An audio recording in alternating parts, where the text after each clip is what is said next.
जब हम किसी से प्यार करते हैं और उसको हर तरीके से एक्सप्लेन करने की कोशिश करते हैं, लेकिन कुछ टाइम बाद वो बेकार ही हो जाता है। हम सीख नहीं पाते कि क्या चीज़ है ये। उसी के ऊपर लिखी है मैंने ये। क्या है प्रेम की परिभाषा, क्या है प्रेम की परिभाषा, जिसने जैसी सिखलाई वैसी बतलाई परिभाषा। इतिहास के पन्ने खोल कर देखिए, क्या है प्रेम की परिभाषा, क्या है प्रेम की परिभाषा। शिव और सती की कथा से सीखे, क्या है अमर प्रेम की परिभाषा, क्या है अमर प्रेम की परिभाषा।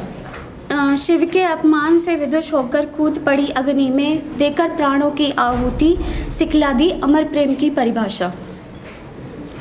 अपने प्रेम को पाने को लिया जन्म दूसरा, वर्षों तक कठिन तप करके आखिर पाकर रही शिव को। क्या बात है। शिव और पार्वती ही सिखलाएं सही प्रेम की परिभाषा।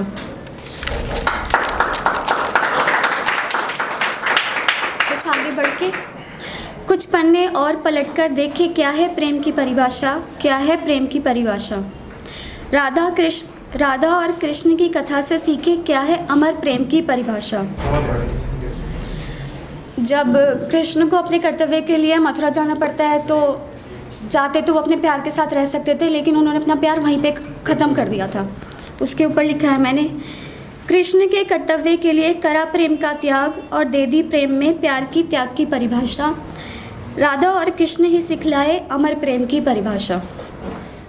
रामायण के पन्ने पलटकर देखे, क्या है प्रेम की परिभाषा, क्या है प्रेम की परिभाषा।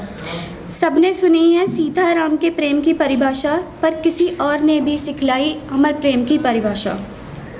सीता राम के बारे में तो सबने सुना है, लेकिन किसी और ने भी उस चीज़ के पीछे एक बड़ा त्याग किया था। चलो उर्मिला लक्ष्मण से सीखे, क्या है अमर प्रेम की परिभाषा, क्या है अमर प्रेम की परिभाषा। उर्मिला ने 14 वर्ष दिया अमर बलिदान, लक्ष्मण के आदेश पर नहीं गई उनके साथ। कठिन समय पर भी ना बहने दी अखियों से आंसू की धार, सोती रही 14 वर्षों तक ताकि लक्ष्मण करे से राम की सेवा दिन रात। उर्मिला लक्ष्मण ही सिखलाएं अमर प्रेम की परिभाषा।